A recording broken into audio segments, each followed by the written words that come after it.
Hola, hoy vamos a meternos de lleno en una de las obras de ingeniería más alucinantes que existen, nuestro propio cuerpo. En concreto vamos a hablar del sistema que nos permite movernos, correr, saltar, en fin, vivir. Hablamos, claro, del aparato locomotor. Y es que alguna vez nos hemos parado a pensar en ello, en cómo funciona esta máquina tan compleja.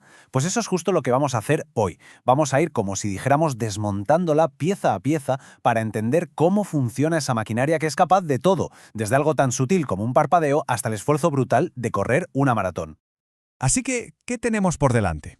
Pues mira, primero echaremos un vistazo al armazón, a la estructura principal del cuerpo. Luego nos fijaremos en los tipos de huesos y cómo están hechos por dentro.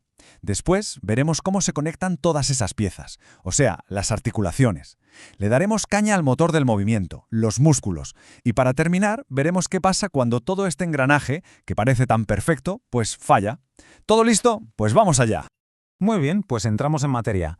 Y para entender cómo nos movemos hay que empezar por el principio, por la base de todo. Hablamos de esa estructura que nos mantiene de pie, nuestro chasis, por así decirlo, el esqueleto. A ver, a menudo pensamos en los huesos como, no sé, como simples palos duros e inertes, ¿verdad? Pues nada más lejos de la realidad. Cumplen ni más ni menos que 5 funciones vitales. La primera, la más obvia, es el soporte. Luego, la protección. Piensa en el cráneo protegiendo el cerebro o las costillas cuidando del corazón y los pulmones. Son como nuestra armadura interna.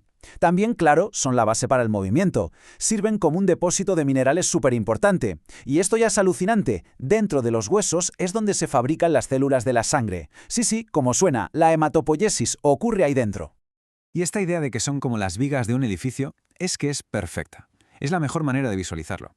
Quita las vigas de un edificio y se viene abajo. Pues lo mismo con nosotros. Sin el esqueleto seríamos literalmente una masa amorfa en el suelo. Son nuestras vigas maestras, el andamio sobre el que se construye absolutamente todo lo demás. Claro que no todos los huesos de este andamio son iguales, ni mucho menos. Cada uno tiene su forma y su función. Así que vamos a ver ahora cómo se clasifican y sobre todo qué esconden en su interior. La clasificación más sencilla es por la forma que tienen. Por un lado están los huesos largos, como el fémur o el húmero, que actúan como palancas para movimientos amplios. Luego están los huesos cortos, más bien como cubos, en las muñecas o los tobillos. También tenemos los huesos planos, que como su nombre indica, son, pues eso, planos, y su misión suele ser proteger. Y por último, una categoría para todo lo demás, los irregulares. Las vértebras son el mejor ejemplo, con esas formas tan raras y complejas, cada una diseñada para una función muy específica. Y aquí viene una de las cosas más fascinantes. El hueso no es algo estático. Está vivo. Es un tejido que se está reconstruyendo y remodelando sin parar. Y esto es gracias a un equipo de trabajo increíble. Por un lado, los constructores, los osteoblastos, que crean tejido óseo nuevo. Y por otro, los demoledores, los osteoclastos, que reabsorben el hueso viejo. Es un ciclo constante, un equilibrio perfecto entre construir y destruir para mantener el esqueleto sano y fuerte. Vale, ya tenemos el armazón, las vigas. Pero un montón de vigas rígidas no sirven para moverse, ¿verdad? Necesitamos bisagras, puntos de unión, que permitan que todo se doble y gire. Y esas bisagras de nuestro cuerpo son, por supuesto, las articulaciones. Y claro, no todas las bisagras son iguales. Podemos clasificarlas según cuánto movimiento permiten. En un extremo tenemos las que no se mueven nada de nada, las fijas o sin artrosis. El ejemplo perfecto son las suturas del cráneo. En un punto intermedio estarían las semimóviles, que tienen un movimiento muy limitado, como los discos entre las vértebras. Y luego, en el otro extremo, tenemos la fiesta del movimiento, las diartrosis. Son las que todos conocemos, el hombro, la rodilla, el codo, las que nos dan toda nuestra libertad de acción. Perfecto, ya tenemos el chasis, el esqueleto, y tenemos las bisagras, las articulaciones. ¿Qué nos falta para que esta máquina se mueva? Pues el motor. Y el motor de nuestro cuerpo es sin duda el sistema muscular. Y no es un motor cualquiera, ¿eh? Su importancia es brutal. Para que nos hagamos una idea, solo el tejido muscular representa más o menos el 40% de todo nuestro peso corporal. Casi la mitad de lo que pesamos es músculo. Pero no es solo cuestión de masa, sino también de complejidad. Tenemos más de 600 músculos esqueléticos, 600. Y todos trabajan en una coordinación asombrosa, muchas veces sin que ni siquiera seamos conscientes, para generar desde el movimiento más delicado hasta el más potente. El secreto de cómo se consigue un movimiento tan preciso está en el trabajo en equipo. Los músculos no trabajan solos, sino por parejas. Para cada acción hay un músculo protagonista, el agonista, que se contrae para hacer el trabajo. Pero al mismo tiempo, su pareja, el antagonista, tiene que relajarse para permitir ese movimiento.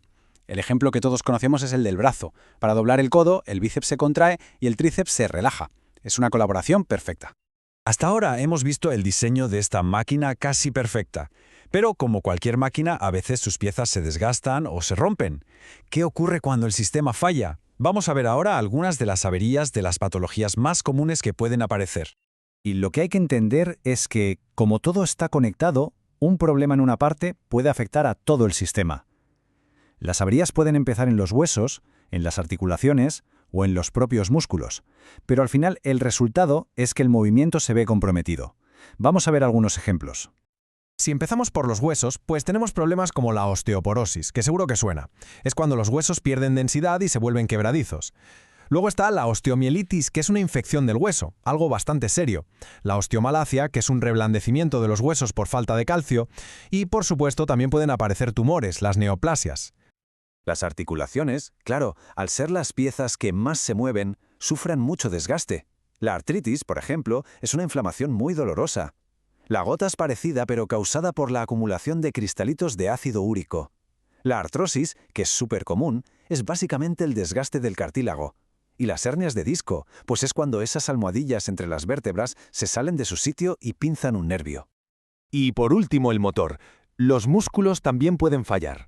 Existen, por ejemplo, las distrofias musculares que causan un debilitamiento progresivo. También hay otros problemas, las miopatías, que pueden tener un origen metabólico y que, en resumen, impiden que los músculos funcionen como deberían. En fin, como hemos visto, el aparato locomotor es mucho más que un montón de huesos y músculos. Es una auténtica sinfonía, una obra de ingeniería biológica donde cada pieza tiene su papel. Huesos que dan la estructura, articulaciones que aportan la flexibilidad y músculos que proporcionan la fuerza. Y todo esto nos lleva a una pregunta final, ¿no? Ahora que entendemos un poco mejor lo increíblemente complejo que es, ¿lo estamos cuidando como se merece? Ahí lo dejo. Muchísimas gracias.